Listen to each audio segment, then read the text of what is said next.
Hey guys, today we are going to how to launch EC2 instance along with a simple web server that we can pass through user data and some high level overview of EC2 parameters.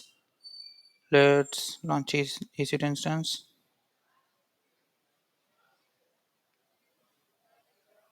Okay, so here you can see these are all the parameters that we need to pass when we launch an instance. Let me give a name, web server.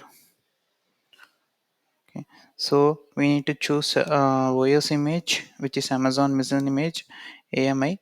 So here I'm going to choose Amazon Linux. We can choose Ubuntu or Red Hat. So I'm going to choose Amazon Linux.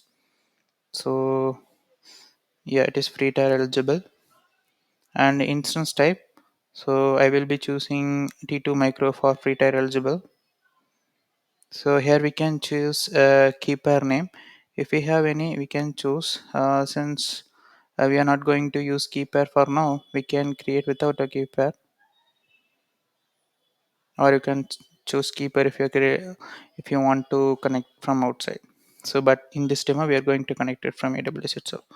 So these are all networking settings. We will see later about the networkings. But in networkings, I'm going to uh, create a new security group.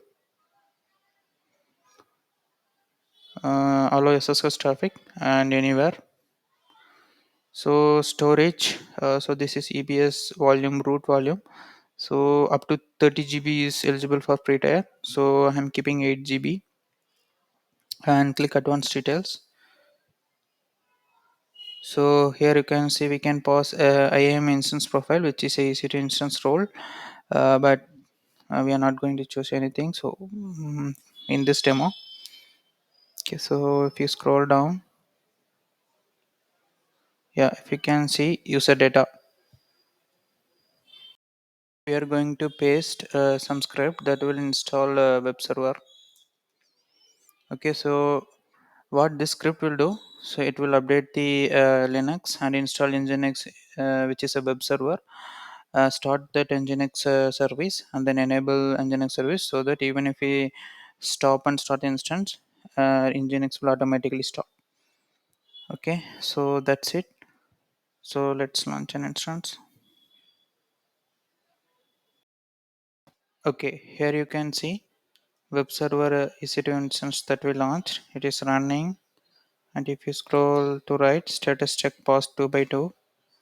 Okay, let me click this instance ready.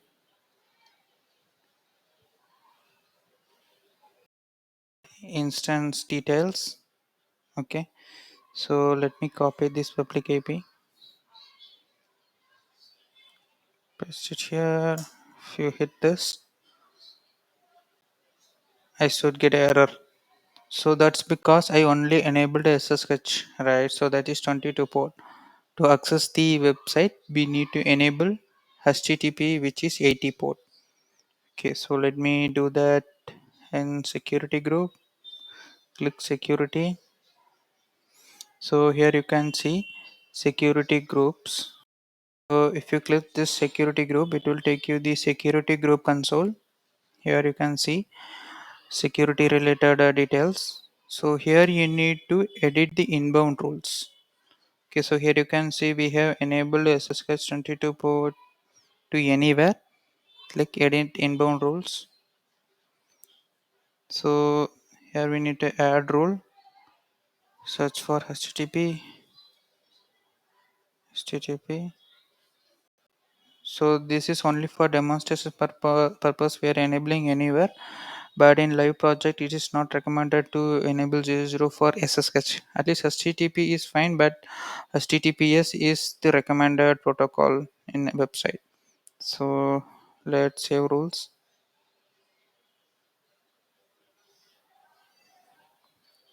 Okay, so we have enabled HTTP port. So if I hit this, yeah, so here you can see welcome to Nginx. I can see web server is working fine, so that instance is running fine with that user data we have added earlier. Okay, so let's see the instance states. So if you click instances,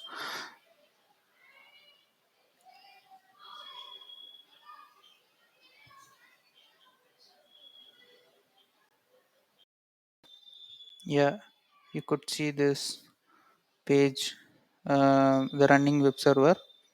So if you see this instance state, you can see there are multiple instance states. So right now the instance is running. That's why we are able to see stop instance, reboot instance, terminate instance. Stop instance to stop the instance. It won't delete the instance. Start instance is to start the instance once we stop the instance. And reboot instance is just to reboot that we do like in normal our laptops, right? It just reboot in backend, but still the instance state will be running only. So hibernate instance, it is to hibernate the instance like whatever the files are in RAM, it will be available again once you start the instance. But did we this state we will see it in latest session. Okay, so this termination will be deleting the instance. So before stopping the instance, I would like to connect this instance and check the EC2 instance server. Yeah, since we enabled SSH 000, we should be able to connect through the EC2 instance connect. Okay, let me click connect.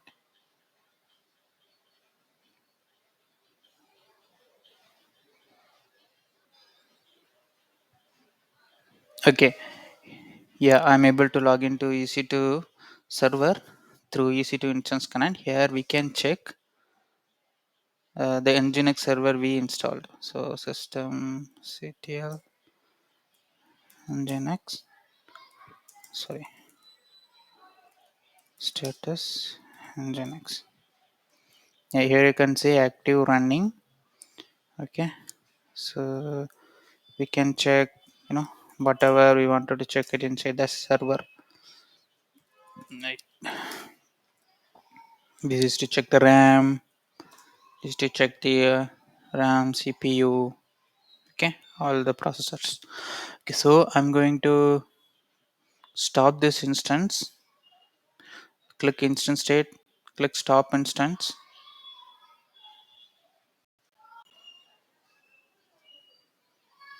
Okay, you will get this pop up. Click stop.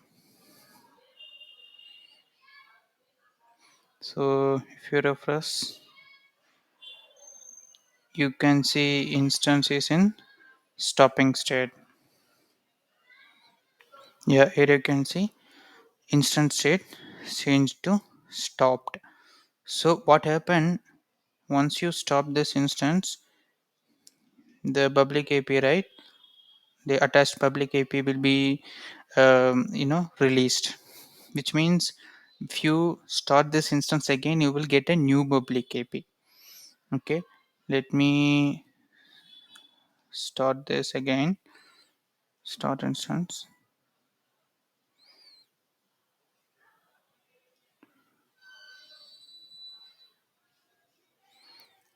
Yeah, you can see now web server is running. So if you check status check, it's initializing now. But if you click this instance ID, now you get a different public IP, right? Okay, so I think I closed the tab, but the previous IP is different. If I hit that IP, I will get the same error that I got earlier. Okay, so that is because this is dynamic IP. So once you stop the EC2 instance and start, you will get a new IP. Then you have to copy this IP again, and then you have to hit with the new IP. Okay, okay. So yeah, if you can see, I'm able to access the Nginx server from this new IP. Okay, so that's about stopping and starting the instance. Okay, so reboot instance, if you can see instance state is running, right?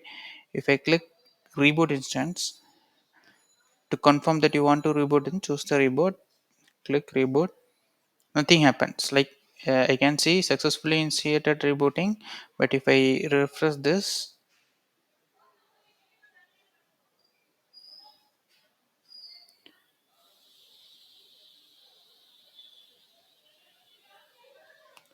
right? Its instance it is still running, which means the reboot will happen in backend.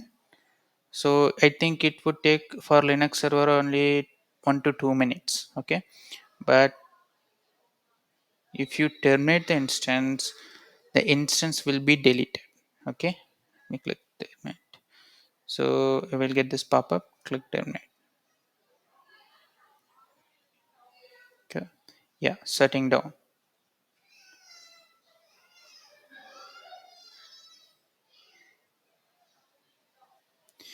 Yeah, that's it for this lecture, guys. We will see in next lecture. Thank you.